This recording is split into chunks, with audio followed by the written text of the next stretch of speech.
एक ज़माने की बात है, एक खूबसूरत पिस्तान था जहाँ हर तरफ रोशनी, रंग और खुशबू फैली रहती थी। इसी पिस्तान में 7 बेहद खूबसूरत परियां रहती थीं। वो न सिर्फ खूबसूरत थीं बल्कि दिल की भी बहुत नेक और सादा थीं। ये 7 परियां आपस में बहुत अच्छी सहेलियां थीं। उनमें इस कदर मोहब्बत थी कि वो सहेलियां कम और बहनें ज्यादा लगती थीं। वो कभी एक दूसरे को अकेला नहीं छोड़ती और हर काम मिलजुल कर करती।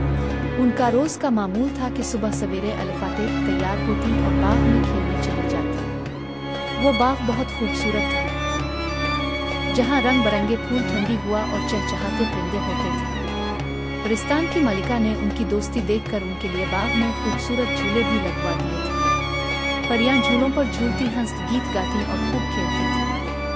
दिन भर खुशियों में गुजारने के बाद शाम को वो सब वापस अपने घर आती और मिलकर अपने काम करती। उन्होंने मिलकर एक बहुत खूबसूरत घर भी बनाया था जहाँ वो सब इकट्ठी रहती थी। पूरे पिस्तान में उनकी दोस्ती की मिसाल दी जाती थी। एक दिन हमेशा की तरह वो सुबह बाग में खेलने गई। खेल कूद के बाद दोपहर को वो थक कर वापस घर आई और आराम करने के लिए सो गई। जब शाम को वो उठी तो उन्होंने सब परियां बहुत परेशान हो गई। एक परी फौरन हकीम को बुलाया। हकीम बाबा आए, उन्होंने बीमार परी को देखा और कुछ देर सोचने लगा। इस परी का इलाज सिर्फ एक तिलिस्मी सफेद फूल से मुमकिन है जो एक ऊंची पहाड़ी के साथ चढ़ने के ऊपर है, लेकिन वो जगह बहुत खतरनाक है। ये सुनकर सब परियां एक दूसरे को देखने लगी।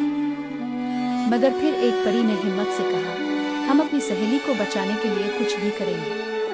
अगले दिन उन्होंने फैसला किया कि एक परी बीमार के पास रहेगी और बाकी 6 परियां फूल लेने जाएंगी। वो सब झरने के करीब पहुंची और ऊपर अलिफाड़ने की कोशिश की, लेकिन झरना बहुत ऊंचा था। वो थक कर नीचे आ गई। फिर उन्होंने एक तरकीब सोची। 5 परियों ने एक दूसरे का हाथ पकड़ लिया और कहा, जब हम सब इकट्ठी होंगी तो हमारी ताकत बढ़ जाएगी। इस बार वो सब मिलकर अलिफाड़ और आखिरकार झरने तक पहुंच गए। वहां उन्होंने एक सफेद चमकता हुआ फूल देखा।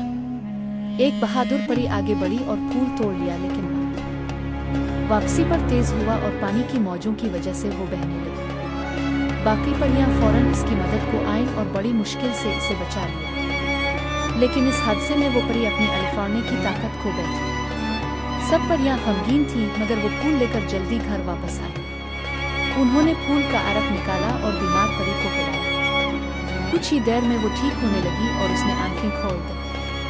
सब खुशी से झूम उठी, लेकिन जब उन्हें अपनी जख्मी सहेली का ख्याल आया तो वो उदास हो गई। बीमार परी ने कहा, तुमने मेरे लिए इतनी बड़ी कुर्बानी दी। जख्मी परी मुस्कुरा कर बोली, यह कुर्बानी नहीं, दोस्ती। अगले दिन सब परियां हकीम बाबा के पास गईं। उन्होंने बताया, एक और जगह है जहाँ एक जादुई दरख्त है। अगर तुम सब सच्चे दिल से दुआ करो तो तुम्हारी सहेली की ताकत वापस आ सकती है। परियां फौरन वहां गईं। रास्ता मुश्किल था, मगर वो हिम्मत से आगे बढ़ती गईं। आखिरकार वो जादुई दरख्त तक पहुंच गई। सब ने हाथ पकड़ कर दुआ की। अचानक दरख्त से रोशनी निकली और जख्मी परी के दिल टूट गए। कुछ लम्हों बाद वो खुशी से बोली, मैं फिर से अलिफाड़ सकती हूँ। सब परियां खुशी से इसे गिले लगाने लगे। इस दिन के बाद उनकी दोस्ती और भी मजबूत हो गई और वो हमेशा खुशी खुशी रहने लगे। सबक: सच्ची दोस्ती वो होती है जो मुश्किल वक्त में साथ दे और एक दूसरे के लिए कुर्बानी दे।